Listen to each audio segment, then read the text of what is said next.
come up? Okay. Okay, we'll get slides up in a moment. I do have one question in the meantime. Maybe a raise of hands. So number one, how many people here have heard of this acronym FAIR, where data and services are findable, accessible, interoperable, reusable by machines? Okay. Second question is, just to get a sense, the people in the room, how many would be like technical Web3 people? Okay. And then how many would be like biomedical related? Okay, good. So my instructions from Erik in preparing the presentation was to really kind of target academic biomedical researchers, which is from where I come from as well. So the presentation is kind of geared towards biomedical researchers, but the very interesting conversation that Go.F.A.I.R has been having with DeSci Labs is, how does this all this business around FAIR and verification of data, how does that relate to Web3 and what does that mean? My name is Erik Schutles. I'm an American who's been living for 15 years now in the Netherlands. I'm at the Leiden University and in that general academic community of Leiden. My background is in evolutionary biology, but I was doing more and more data intensive research. I left the US for the Leiden University Medical Center, where the job was to do kind of large scale data intensive work in the human genetics department, encountering all kinds of data related issues, very mundane issues, very frustrating issues. And with that group in Leiden, we ended up running a workshop that eventually coined this whole business about the FAIR principles. So that's where it comes from. And in the last 7 years, I've been full-time at the Go.F.A.I.R Foundation, which is an organization that was designed to support and coordinate kind of the uptake of the FAIR principles in not just science, but kind of, in any kind of discipline. So I have a slide presentation here. It's about maybe 30 minutes or so, maybe a little bit longer.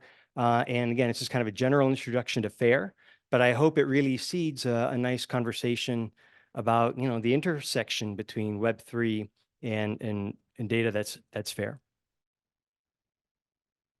Yeah. So some acknowledgements. Barbara, Marek, and Tobias are instrumental in much of what you're going to see in the slides. Erik invited me to present here on behalf of DeSci Labs. And one thing to mention is that Erik was, in May through June of last year, the first Go.F.A.I.R Foundation Fellow. So we have a fellowship program.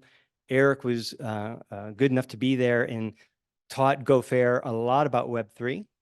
And I hope we were able to transfer at least a little bit of useful information about FAIR. So it was a great partnership.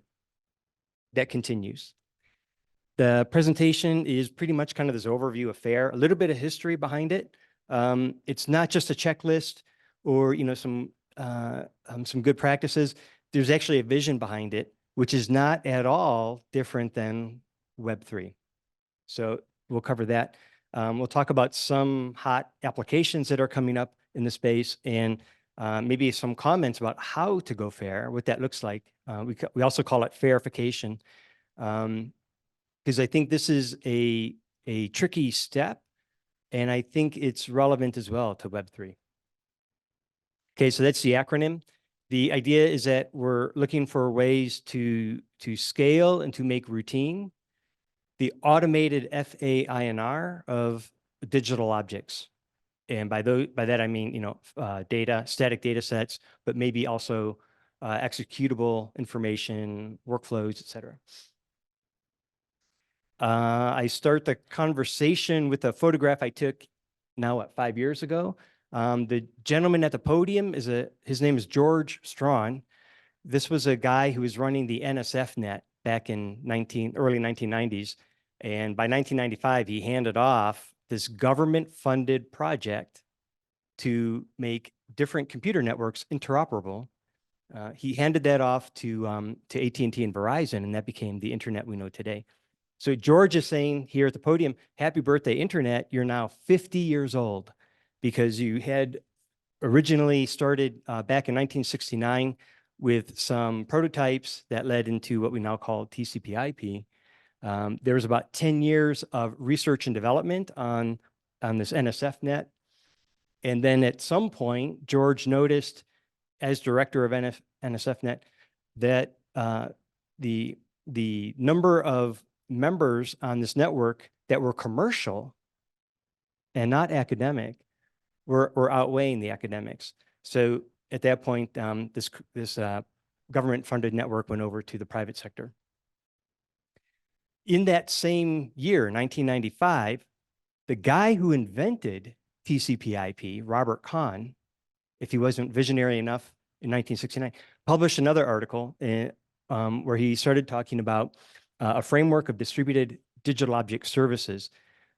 Kahn was anticipating that this new thing called the internet, which he invented, would one day would have so much information on it, that information would be so complex, it would escape human comprehension. And therefore, we needed more and more automated services to do routine data management on this network. So he was talking about an infrastructure, and he's talking about distributed digital information services. And he was talking about that, things could be recognized as digital objects. Fast forward to 2016, and in fact, we started feeling the weight of data overload, I think very much as Kahn had anticipated. So this is just one example of many surveys at that time where data scientists were already kind of expressing their concern that too much of their time was being spent on ordinary, mundane data manipulation, and it was leaving about one day a week to actually do something interesting with the data. So everyone was beginning to recognize that. In 2018, the European Commission asked PricewaterhouseCoopers how much money is wasted every year because data is not automatically fair. And the number they came up with was 11.8 billion, 11.4 billion. There's been many other studies in the meantime to show that this is probably an underestimate.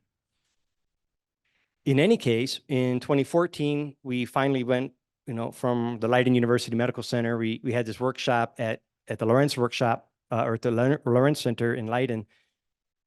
Among the participants in this workshop was George Strawn, and publishers, private sector, commercial, academics, trying to figure out this problem on data overload. It was called Jointly Designing a Data Fairport, where FAIR in this case was a play on words for airport. And they were using the idea of like an airport as somehow, like magic in an airport, people get routed with all kinds of services and vendors playing a role, and people get from point A to point B. And this architecture of an airport seemed somehow appropriate to an architecture for data. 2 years later, many of the participants of that workshop authored this commentary in Nature Scientific Data, where the modern form of the FAIR principles was actually published. The paper has enjoyed explosive growth in terms of its citation index. It's already, as of this year, we're still getting 8 citations per day on this paper. So it's really rung a bell somewhere.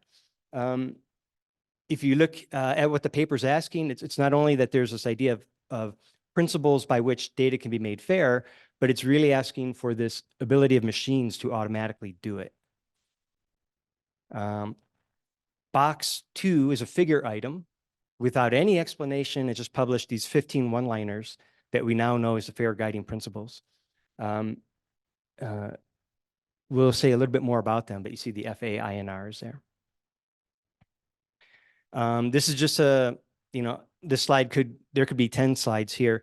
I'm just trying to highlight how current and popular and, a lot of high-level organizations love this idea of FAIR. I think because so much money is spent on data and then it just simply goes missing. The very high-level accountants want to get better accountability on the data that they fund. So you see it coming from G7, you see it coming from World Economic Forum, from the European Commission. The NIH has a bunch of projects going on it. There's a nice article for the pharma space where they mention it. In 2018, the Go-FAIR Foundation came into being. The idea was there's these high-level principles, not standards, but principles that would need implementation somehow. And already we were anticipating that that could be a very complex process, and there would be some value to an organization that could guide and steward the implementation of those FAIR principles. So that's where we come from. If we take a little bit closer look at the FAIR principles themselves, there's, like I say, there's 15 one-liners. F1 is simply asking that every entity that you care about, every digital object that you care about, has a globally unique, persistent, and resolvable identifier that goes with it. F2 and the R principles are primarily metadata related. F3 is probably the most innovative of the FAIR principles, although it seems a bit trivial. F3 is just saying that your data and your metadata ought to be connected. It seems a bit obvious, but at a machine actionability level, this almost never happens. So F3 is kind of evoking all kinds of new technologies for that. F4 is about, search engines and being able to find things. The A principles are about protocols. Again, something very much of interest in Web3. A1.2 is about authorization and authentication. So a lot of people will conflate FAIR with open these days. Like, oh, I can't make my data FAIR because it's patient medical records and it can never be open. But it turns out that FAIR is just asking that your access, the constraints and the conditions of access are clearly and explicitly spelled out such that a machine would know what it needs to do to get access to that data. And then the I principles are pretty much like semantic web. You need a language for knowledge representation. You need vocabularies that have explicitly defined meanings for terminologies. But we say that vocabulary itself must be fair. So there's a bit of recursion in the FAIR principles, but it's to say a fair vocabulary is, or a vocabulary of use in FAIR is itself an example of FAIR data.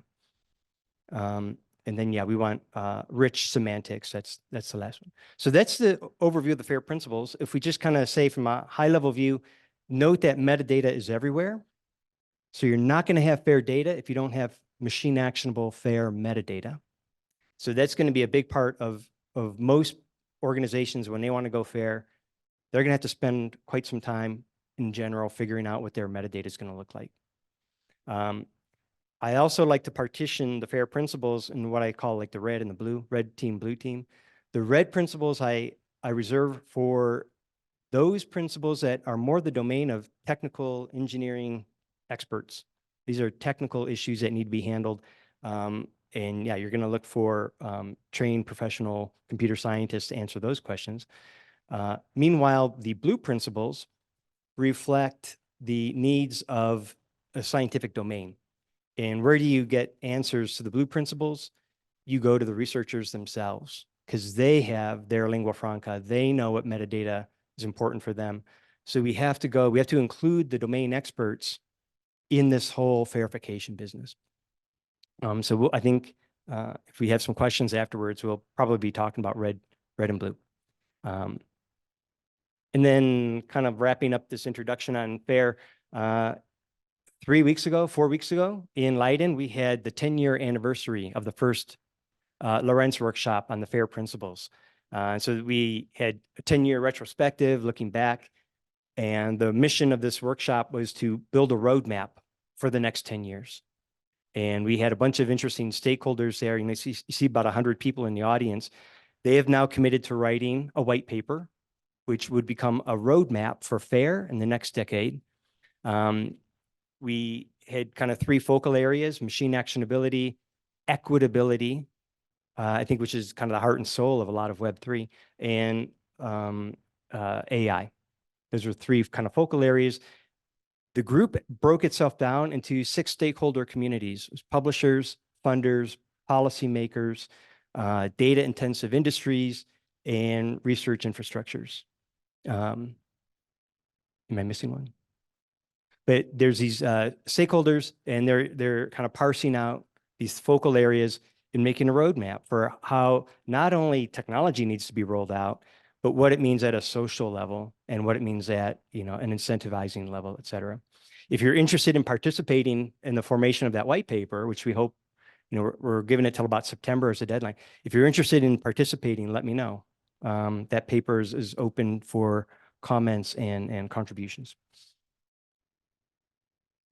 Okay, what about some applications then of FAIR, and what does all this look like? One of the first things that happened early on after the FAIR principles came out was a number of papers that were trying to figure out how to assess the level of fairness of an existing resource that's on the web. And that resource could be a data set, it could be a repository, it could be some kind of service that's out there. Since then, I think there's now like 30 automated FAIR evaluators out there. There are some interesting issues to be considered there, but what's important about this is that people started to get very precise about what they meant by F1 or what they meant by F2, so much so that you could write a script to go out on the web and validate if those metadata schema were compliant or if those identifier systems were in fact behaving in a fair manner. So all this work around FAIR assessment started to crystallize better and better what exactly we meant by these 15 one-liners. When you apply automated FAIR evaluation to existing repositories today, like the EASC Nordic group did, what you see are, in general, pretty low scores. So what they did in EASC Nordic was to evaluate 100 Nordic repositories, so data repositories in the Nordic region, by sampling 10 data sets randomly at each one, and then running them through these automated evaluators. And what you see is that in the red line, many of these repositories were not even using resolvable identifiers. So they didn't even get in the game. For those that were using identifiers, you see a kind of a biased score towards the low end. And that's primarily due to the fact that even though the repositories sort of by definition have metadata, that metadata was not fair. They were not using controlled vocabularies or schema. There's also now a lot of cachet around this idea of FAIR. A lot of mandates are coming that you should have fair data. And so there's a premium now on kind of claiming fairness without really having attained it. So if you have a PDF with the DOI, that doesn't really qualify as being machine actionable FAIR. Right? So what does FAIR look like then? What does high quality FAIR look like? A trending topic in the US right now, and the more I talk to people in Web3, the more I see that there's already pretty mature examples in this community. But in Europe, there's an interest in what's called federated learning or decentralized learning or data visiting. The idea here is that in sharing data or making data useful for reuse, in the old school, you would make a copy of that data and send it away. And if that data is privacy sensitive, then yeah, there's all kinds of agreements that might be in place, but still you're making a copy and you send it away and you just hope the third party is going to take care of it. In data visiting, the data are never copied, but rather the algorithms come to the data and the execution of those queries are done locally. So the data owner sets their own conditions for access very explicitly. Those algorithms either fulfill or fail on those conditions. The compute happens and everybody sees what happens from log files there. So it's a way of keeping track of that. It's a way of sharing, for example, patient medical records in a secure way, where one, if this was kind of prevalent and widespread, one could be running virtual clinical trials on just about any topic by sending out appropriate queries. Saving a lot of money, by the way, right? So that's a very much of interest in the pharma industry right now. There are mature examples of this in Europe. There's a Swiss Personal Health Network that's running at the moment. There's a swarm learning approach. This is a project that came out of the Helmholtz Institute but they're now finding application even outside of biomedical sciences. And there's something very dear to our heart, the Vote on Africa group. This is the Virus Outbreak Data Network. It was spawned out of the Go.FAIR environment, but there's now 88 medical facilities throughout 7 African countries that are doing this data visiting. And they're doing it through metadata forms that were created in tooling that allows them to do all this in a machine actionable way. Just a couple more examples. F.A.I.R is a project in the European Commission where 14 very large data infrastructures for earth and environmental sciences had 4 years to figure out how they're going to interoperate. So again, in what F.A.I.R did is they did a FAIR assessment for each of the FAIR principles on these 14 repositories, and then we're able to figure out by looking at those assessments how to optimize their implementations to get increased interoperability. And this is a pretty glowing report on their efforts to do that. I'm involved with another project called F.A.I.R. This is a very large, again, a very large European project on chemical risk assessment. So there's 23 languages. There's a lot of cultural diversity in Europe, but they're trying to harmonize and make machine actionable chemical risk assessment data from governments, from laboratories, et cetera. Go.FAIR was brought in the first year and a half of this 7-year project. We've trained in Work Package 7 a number of people now to run workshops that we've developed in Go.FAIR that help these 200 partners to create their FAIR metadata and to figure out solutions to these other principles and start implementing a FAIR network of information on chemical risk in Europe. So one more example, World FAIR is a big project run by CoData, where 11 very broadly construed knowledge domains are tasked with the ability or with the responsibility to show cross-domain interoperability. So it's really kind of a grand challenge, but one accepted by this group. And Go.FAIR was involved again in kind of helping train some of the organizers to run workshops whereby common vocabularies and metadata approaches can be worked out in these 11 very different domains.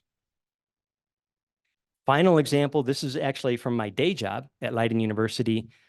We run a high throughput mass spectrometry lab. We take samples from other projects, could be large numbers of samples. It's a high throughput lab. And we generate metabolomic profiles, right? So metabolites and their concentrations in these samples for maybe many thousands of samples at a time. That environment is running right now, but it's not particularly fair.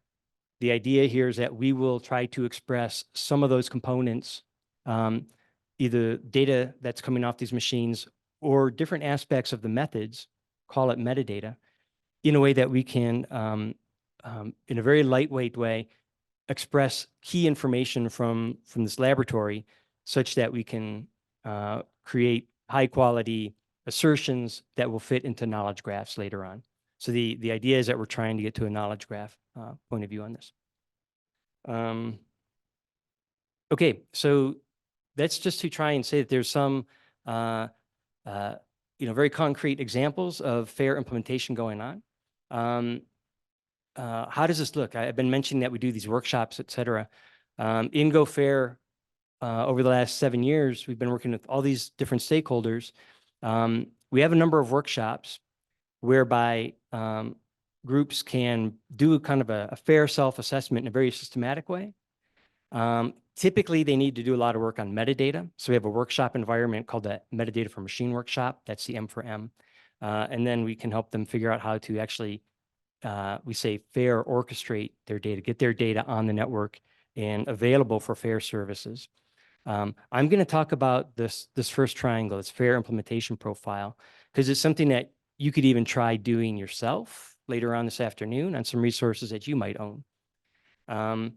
The FAIR implementation profile is a pretty simple idea, but I think it's pretty powerful.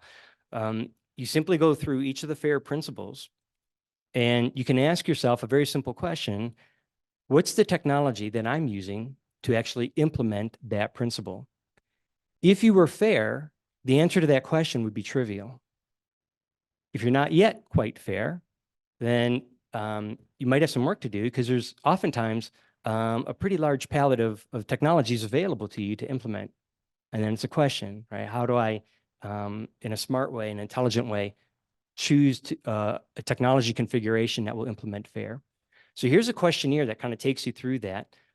Those questions are pretty highly engineered by now. We've gotten pretty good at asking and prompting researchers or data owners for these questions. We have a more sophisticated environment. We call it the FIP Wizard, that does a more professional level prompting of this. And we capture the data itself in a machine readable format called nanopublications.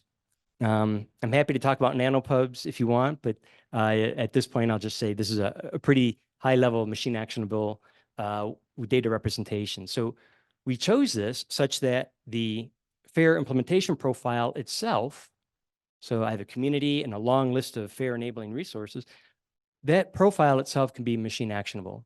And so you're looking at a machine actionable FIP that's created through this FIP Wizard process. We run workshops. Here's like 20 workshops that we've run with different organizations to create FAIR implementation profiles. And what this allows us to do is to begin to see a technology landscape of FAIR implementation. And it's through that visualization of the landscape that we can begin to more intelligently try to optimize implementations to get larger scale FAIR going. So because these FAIR implementation profiles are FAIR, we can visualize them as a RDF graph, for example. The purple nodes are communities. Right? So where's John? This is I need your ability to visualize. The purple are communities. The blue are the FAIR enabling resources that they're claiming in their profile. And yellow here is just representing resources that are overlapping. Right. So one approach to FAIR would be, hey, can we optimize the number of yellow dots here? That would be a nice thing to do. We don't expect everyone to adopt the same standards all the time. So there's other ways we can get around that, but that's for later. Coming back to EnVy-FAIR, they were using this FAIR implementation profile approach over a four-year period to do these self-assessments, sit down together, come to agreements and negotiations on alternative implementations that might lead to higher interoperability in the end. And those scores that you see in the heat maps are increasing. That was found to be very satisfactory to this project. More broadly speaking, right, we're collecting in this nanopublication cloud, we're capturing information on implementation across all these domains. So we're now building a search engine on the nanopublication server network to visualize FIPS, to visualize the FAIR enabling resources, and eventually to make catalogs that make it easy for people to reuse resources based on other information about them. That's it. That's where I'm going to stop right now. What I would conclude is by saying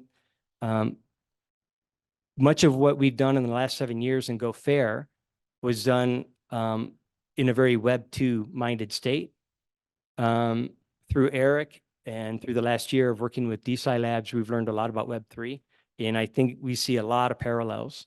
In the last 36 hours, I've learned even more about Web 3. And I think there is going to be a very interesting potential in the coming years to figure out how we can overlap these trends and interests. So with that, I would like to say thank you, and we'll take questions, I guess.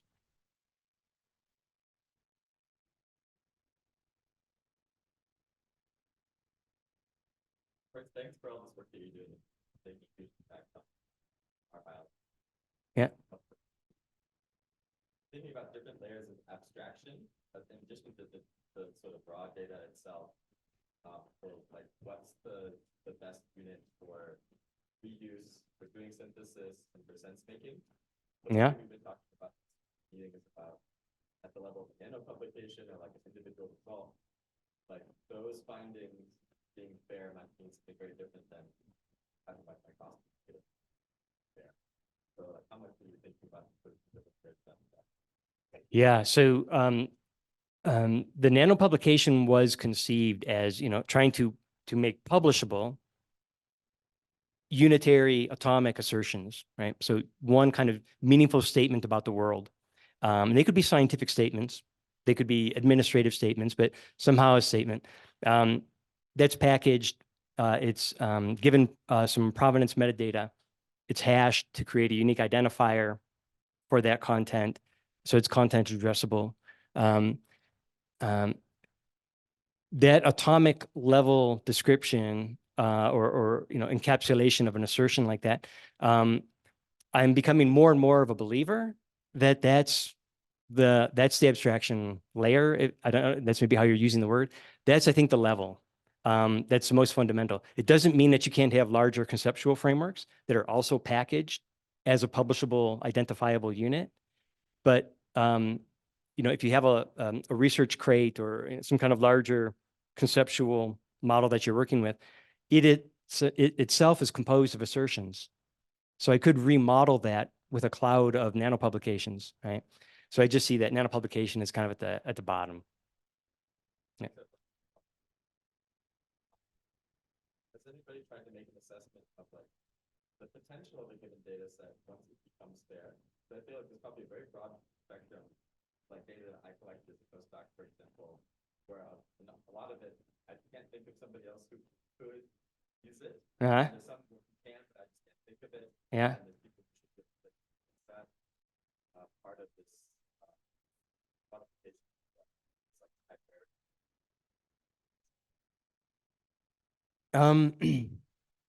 So we do a lot of coaching on metadata, and we encourage very rich metadata descriptions.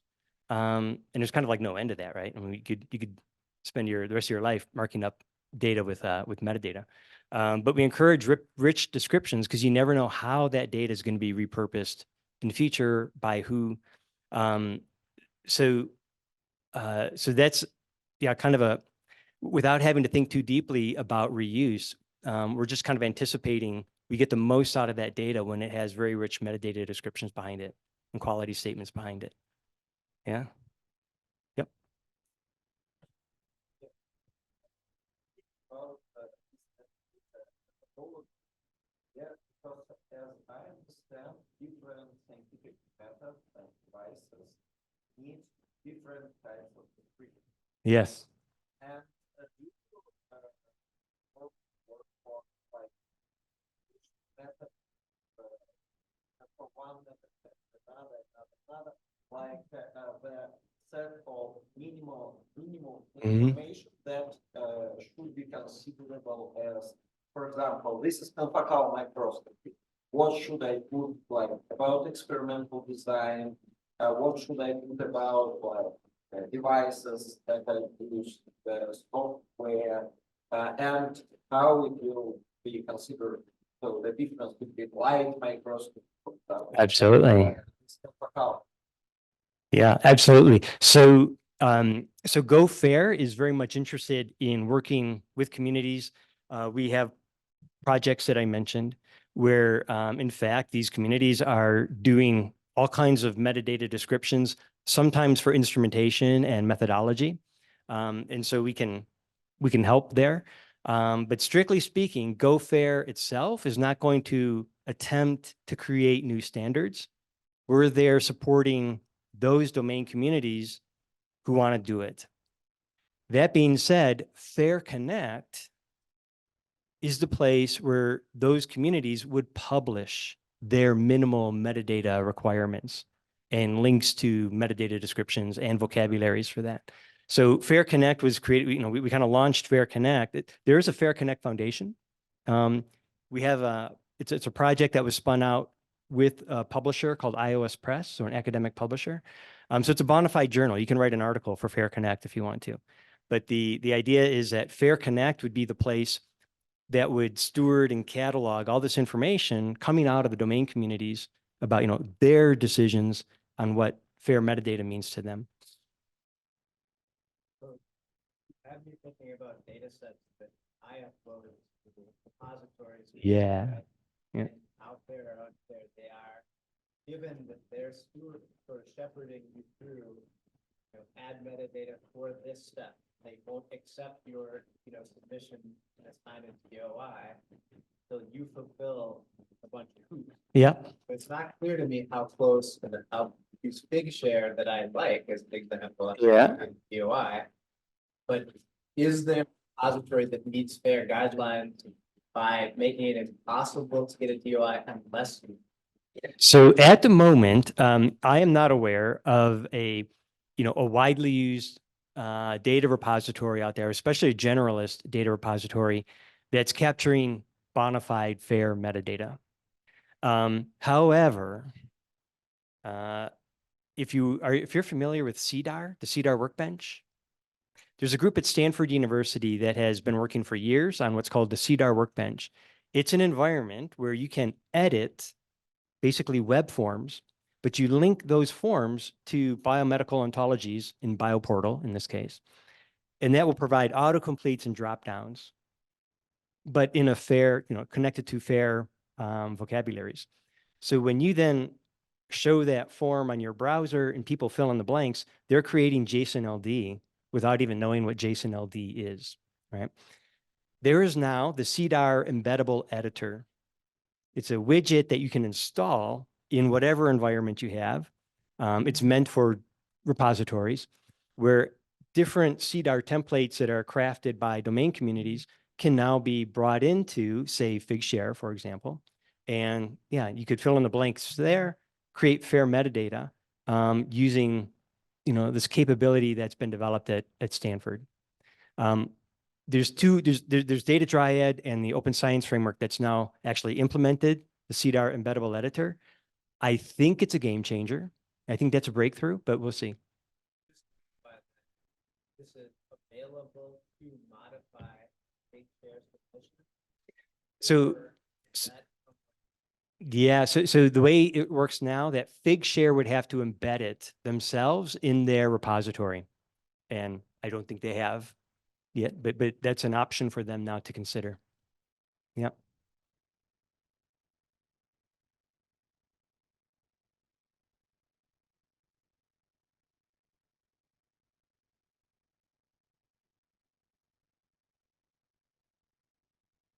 Mhm.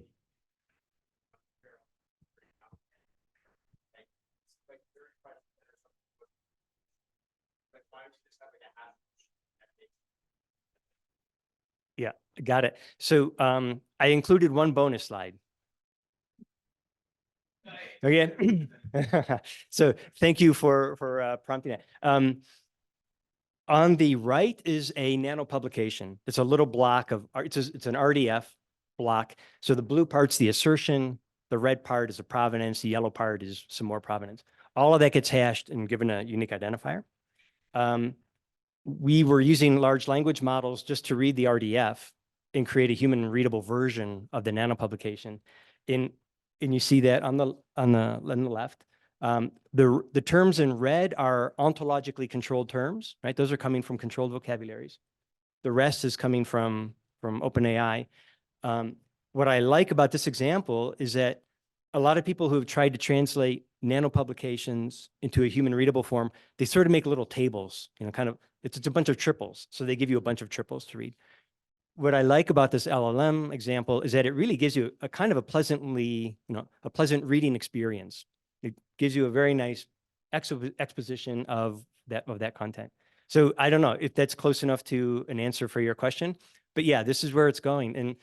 And what's nice about scientists who might take the time to create FAIR metadata is that we think it's going to very much eliminate silly hallucinations on the part of the LLMs and create, what we might call, scientific LLMs. So presentations to humans and human text that would be, which would have a much lower error rate or, hallucination rate than just kind of free-form scraping. Yeah. Okay. Okay, Jonathan. Yep. Okay. Thanks, guys.